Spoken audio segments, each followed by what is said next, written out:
শরীরটা এত খারাপ লাগছিল যে গত রাত একেবারেই ঘুম হয়নি। Hello, hi, good morning to everyone, welcome to the vlog.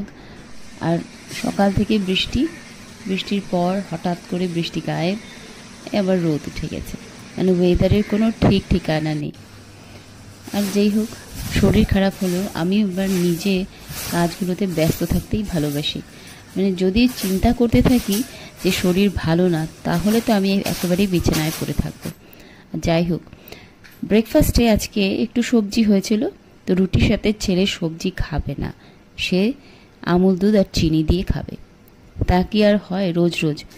তো আমি খাইয়ে দিলাম, ফটাফট খেয়েও নিল। আর দেখো, এগুলো হচ্ছে ছেলের কয়েন কালেকশন। সে যেখানেই যায় আর যাকেই পায়, যার কাছে পুরনো রকমের কয়েন্স আছে, সে কিন্তু সবার থেকে সেই কয়েনগুলো কালেকশন করে। এটা হচ্ছে রিকা দিদিদের ঘর থেকে কালেক্ট করা কয়েন। সময়টাও কি তাড়াতাড়ি চলে যায়, মানে ভালো সময়গুলো। এই যে সামার ভ্যাকেশন চলছে, 11 দিন হয়ে গেল আজকে।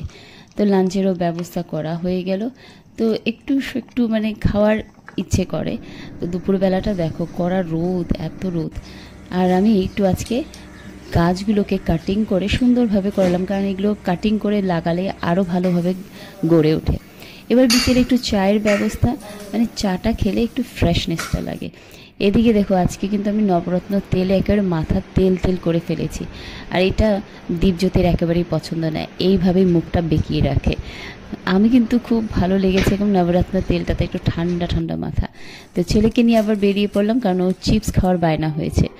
আর এদিকে দেখো, ঘরে ঢুকেই সে আজকাল যখনই সময় পাচ্ছে এই জিনিসগুলো করে যাচ্ছে। ক্যাসেটটাকে বার করে তার রিলটা আবার সুন্দরভাবে গুছিয়ে রাখলো। সত্যি বলতে আজ আর কোনো কিছুই ভালোভাবে ভিডিও শ্যুট করা হয়নি, কারণ শরীরটা খারাপ লাগায় সারাদিন আজকে ঘুমিয়েই কাটিয়েছি। আর যাই হোক, আজকের ভিডিওটা এখানেই শেষ করছি। সবাই ভালো থাকো, সুস্থ থাকো, এভাবে একে অপরের পাশে থেকে এগিয়ে। শরীরটা এত খারাপ লাগছিল যে গত রাত একেবারেই ঘুম হয়নি। Hello, hi, good morning to everyone, welcome to the vlog. আর সকাল থেকে বৃষ্টির পর হঠাৎ করে বৃষ্টি গায়েব, আবার রোদ উঠে গেছে। মানে ওয়েদারের কোনো ঠিক ঠিকানা নেই। আর যেই হোক, শরীর খারাপ হলেও আমি এবার নিজে কাজগুলোতে ব্যস্ত থাকতেই ভালোবাসি। মানে যদি চিন্তা করতে থাকি যে শরীর ভালো না, তাহলে তো আমি একেবারেই বিছানায় পড়ে থাকবো। যাই হোক, ব্রেকফাস্টে আজকে একটু সবজি হয়েছিল, তো রুটির সাথে ছেলে সবজি খাবে না, সে আমুল দুধ আর চিনি দিয়ে খাবে। তা কি আর হয় রোজ রোজ? তো আমি খাইয়ে দিলাম, ফটাফট খেয়েও নিল। আর দেখো, এগুলো হচ্ছে ছেলের কয়েন কালেকশন। সে যেখানেই যায় আর যাকেই পায়, যার কাছে পুরনো রকমের কয়েন্স আছে, সে কিন্তু সবার থেকে সেই কয়েনগুলো কালেকশন করে। এটা হচ্ছে রিকা দিদিদের ঘর থেকে কালেক্ট করা কয়েন। সময়টাও কি তাড়াতাড়ি চলে যায়, মানে ভালো সময়গুলো। এই যে সামার ভ্যাকেশন চলছে, 11 দিন হয়ে গেল আজকে। তো লাঞ্চেরও ব্যবস্থা করা হয়ে গেল। তো একটু মানে খাওয়ার ইচ্ছে করে। তো দুপুরবেলাটা দেখো, কড়া রোদ, এত রোদ। আর আমি একটু আজকে গাছগুলোকে কাটিং করে সুন্দরভাবে করলাম, কারণ এগুলো কাটিং করে লাগালে আরও ভালোভাবে গড়ে ওঠে। এবার বিকেলে একটু চায়ের ব্যবস্থা, মানে চাটা খেলে একটু ফ্রেশনেসটা লাগে।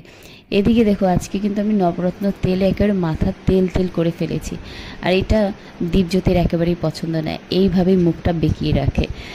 আমি কিন্তু খুব ভালো লেগেছে, এবং নবরত্ন তেলটাতে একটু ঠান্ডা ঠান্ডা মাথা। তো ছেলেকে নিয়ে আবার বেরিয়ে পড়লাম, কারণ ও চিপস খাওয়ার বায়না হয়েছে। আর এদিকে দেখো, ঘরে ঢুকেই সে আজকাল যখনই সময় পাচ্ছে এই জিনিসগুলো করে যাচ্ছে। ক্যাসেটটাকে বার করে তার রিলটা আবার সুন্দরভাবে গুছিয়ে রাখলো।